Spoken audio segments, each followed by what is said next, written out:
안녕하세요 여러분, 찐이입니다. 오늘은 드디어 제가 편입 관련 영상을 가지고 왔는데요. 본격적으로 시작하기에 앞서서 제 간단한 소개를 먼저 해보자면, 저는 일반 편입 중에서 토익 편입으로 준비를 했고, 성신여자대학교, 상명대학교 서울 캠퍼스, 동덕여자대학교, 홍익대학교 세종 캠퍼스 이렇게 4관왕을 했습니다. 제가 편입을 준비하면서 후기가 많이 없어가지고 나는 꼭 합격하면 후기를 남겨야겠다 생각했는데, 진짜 합격해서 이렇게 후기를 남기고 있으니까 정말 감회가 새로워요. 정말 행복하고 약간 좀 감격스럽다? 네, 어쨌든 제가 이렇게 후기를 남기기 위해서 잔뜩 준비를 해왔으니까 끝까지 꼭 시청해주시면 감사하겠습니다. 그럼 먼저 일반 편입이랑 학사 편입에 대한 차이점을 먼저 말해볼게요. 일반 편입은 우리가 알고 있는 전교 4년제 대학교에 2학년 2학기 이상을 수료해야지 지원할 수 있습니다. 학점이 65학점 이상이면 다 지원할 수 있는 걸로 알고 있고, 저 같은 경우는 68학점으로 지원을 했습니다. 그에 반해서 학사 편입은 전교 4년제 대학교를 졸업을 하거나 학점은행제로 조건을 맞춰서 지원할 수 있고요. 사실 이제는 어느 하나가 쉽다, 어렵다 말할 수가 없어요. 근데 학사 편입이 일반 편입에 비해서는 좀 경쟁률이라든지 합격 컷이라고 해야 되나? 그런 게 살짝 낮은 걸로 알고 있습니다. 하지만 학사 편입도 요새 엄청 어렵더라고요. 제가 이렇게 카톡방 같은 거 들어가 있었는데 학사 편입이 예비가 잘 안 빠졌다고 그러더라고요. 어느 하나 쉬운 게 절대 없습니다, 여러분. 다음은 이제 여러분들이 편입하시면 편입 영어를 많이 생각하실 텐데, 저는 토익 편입으로 준비를 했잖아요. 그래서 편입 영어랑 토익 편입의 약간 차이점을 말씀드리려고 합니다. 좀 쉽게 장단점을 나눠서 얘기해볼까 하는데, 편입 영어의 장점은 제가 좀 진지하게 생각을 해봤어요, 이 영상을 찍기 위해서. 근데 진짜 딱 한 가지가 있는 것 같거든요. 근데 그 한 가지가 엄청 큰 장점이에요. 바로 쓸 수 있는 대학의 개수가 많다. 특히 인서울에. 이게 뒤에 말할 토익 편입의 단점이 될 텐데, 토익 편입에 비해서 훨씬 인서울로 쓸 수 있는 대학교가 엄청 많아요. 그래서 이게 가장 큰 장점인 것 같고, 단점은 너무 어려워요.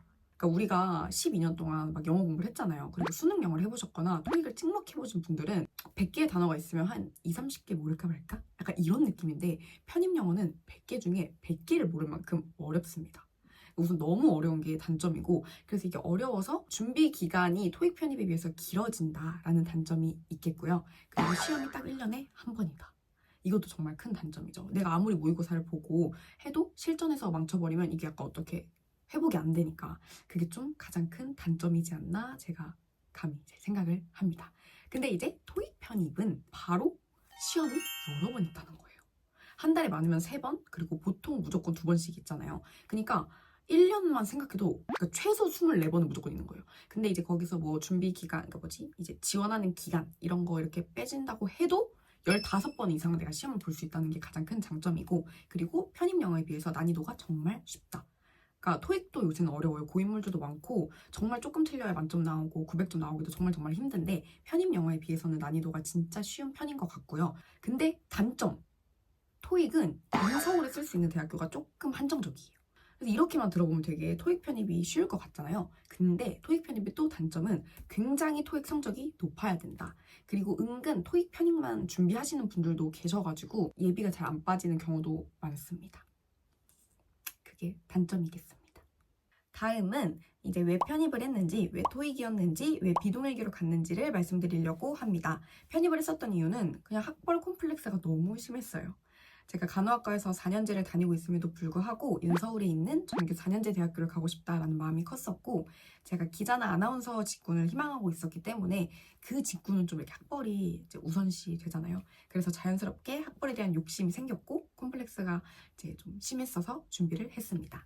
그리고 토익을 준비했었던 이유는 제가 1차 휴학을 했을 때 토익을 한번 찍먹을 했었어요. 그래서 2차 휴학을 하면서 마지막으로 편입을 준비할 때도 우선 토익으로 시작을 해보자. 토익으로 하고 뭐 완성이 되면 그때 편입 영어를 시도해보자, 약간 이런 생각이 있었어서 토익을 먼저 했고, 근데 토익 그 준비를 좀 농땡이 막 피우고 막 이제 막판 가서 하느라 편입 영어는 거들떠도 못 보고 그냥 토익으로 마무리했습니다. 그리고 비동일기로 간 이유, 이게 제 지인도 많이 궁금해 하더라고요. 그리고 제가 기자를 희망했으니까 문과로 갈 줄 알았나 봐요. 근데 저는 지금 이과인 거잖아요. 그 이유가 제 성적대로는 이과가 조금 더 합격 확률이 높았어요. 문과는 정말 토익 고득점 분들이 많이 지원을 하시기 때문에 제 점수로는 이과가 낫겠다라는 생각도 있었고, 제가 이번에 편입 준비를 하면서 제 진로에 대해서 엄청 고민을 많이 했어요. 내가 정말 기자나 아나운서가 하고 싶은 게 맞을까? 아니면 유튜브를 하고 싶나? 아니면 도대체 내가 하고 싶은 건 뭘까? 뭐야? 막 이러면서 많이 고민을 해봤는데, 딱 그 타이밍에 자소서랑 면접 준비를 엄청 했단 말이에요. 그러면 당연히 내가 그 과를 쓰는 막 이유부터 해가지고 막 엄청 찾아봤을 거 아니에요. 근데 그러다가 정말 우연히 제약 쪽에 완전 관심이 생긴 거죠. 나도 신약을 개발해보고 싶다. 암은 아직 우리가 좀 이기지 못한 그런 질병이잖아요. 그래서 암을 좀 이렇게 하는 약도 개발해보고 싶고, 저희 아빠가 심장 쪽이 안 좋으셔가지고 약간 그런 심혈관계 쪽 약물도 내가 직접 개발해보고 싶다라는 생각이 들어서 이과로 오게 되었습니다. 다음은 이제 제가 어느 학교를 지원했고 그리고 결과가 어땠는지 설명을 드릴까 합니다. 제가 서울과학기술대학교, 성신여자대학교, 상명대학교 서울캠퍼스, 덕성여자대학교, 동덕여자대학교, 삼육대학교, 한양대학교 에리카 캠퍼스, 인천대학교, 홍익대 세종캠퍼스 이렇게 총 9곳을 지원했는데요. 편입은 지원 개수 제한이 없어요. 그래서 조금 많이 적었습니다. 왜냐면 나 이거 아니면 진짜 복학해야 되니까. 근데 복학하기 정말 싫었어서 정말 열심히 다 썼습니다.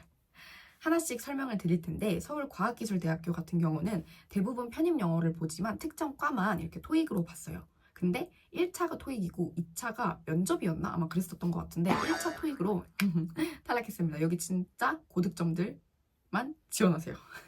성신여자대학교, 상명대학교 서울캠퍼스는 붙었고요. 덕성여자대학교도 과기대랑 똑같이 대부분 편입 영어인데 미대만 토익이랑 전적대를 봤나? 아마 그랬을 거예요. 근데 떨어졌어요. 얼마나 붙고 싶었으면 여러분 미대인데도 지원을 했겠습니까? 그리고 동덕여자대학교는 붙었고요. 삼육대학교는 1차가 토익이고 2차가 토익 점수랑 면접이었었던 것 같아요. 근데 1차는 붙었지만 2차 면접을 가지 않았습니다. 한양대학교 에리카는 자소서, 토익, 전적대 이렇게 봤는데 떨어졌어요. 에리카는 자기소개서가 정말 중요합니다, 여러분. 첨삭을 안 받는 분들도 계신데 저는 받았어요. 근데 이제 떨어졌어요. 너무 속상해. 집이 가까워서 어쩌면 제일 1순위였는데 떨어졌고요. 그 다음 인천대는 토익이랑 면접을 봤습니다. 근데 면접 비율이 40%예요. 토익이 60이고. 그래서 면접으로 충분히 뒤집을 수 있다. 근데 저 같은 경우는 면접을 좀 뒤집지 못했나 봐요. 예비를 받았는데 빠지지 않아서 결국에 탈락했고요. 마지막으로 홍익대학교 세종 캠퍼스를 합격했습니다. 아마 여러분들이 지금 제 점수가 궁금하실 것 같은데 제가 이 영상에서 짜잔 이렇게 밝히지는 않을 거예요. 제가 편입을 준비하면서 운도 중요하고 실력도 중요하고 노력하는 것도 중요하지만 눈치 싸움이 정말 중요하다는 생각이 들었거든요. 근데 저보다 점수대가 높으신 분들이 눈치 싸움을 실패해서 떨어졌을 수도 있잖아요. 근데 그분들이 제 영상을 보면 너무 아쉬우실 것 같고 좋은 마음이 들지 않을 것 같다라는 생각이 들어서 이렇게 더보기란에 오픈 채팅을 하나 만들었어요. 그래서 궁금하신 거나 걱정거리 그리고 뭐 제 토익 점수 이런 거를 보내주시면 제가 바로바로 깨어있는 시간에는 진짜 최대한 빨리 답변을 드릴 겁니다. 그러니까 이 오픈 채팅 링크를 사용해 주시면 감사하겠고요. 이렇게 오늘 영상도 마무리할까 합니다. 끝까지 영상 봐주셔서 너무너무 감사드리고요. 제가 정보를 전달해 드리니까 여러분들도 이제 좋아요랑 구독도 눌러주시면 정말 감사할 것 같습니다. 앞으로는 좀 더 다양한 컨텐츠 그리고 편입생 브이로그로 찾아올 테니까 많이 기대해 주세요. 그러면 안녕!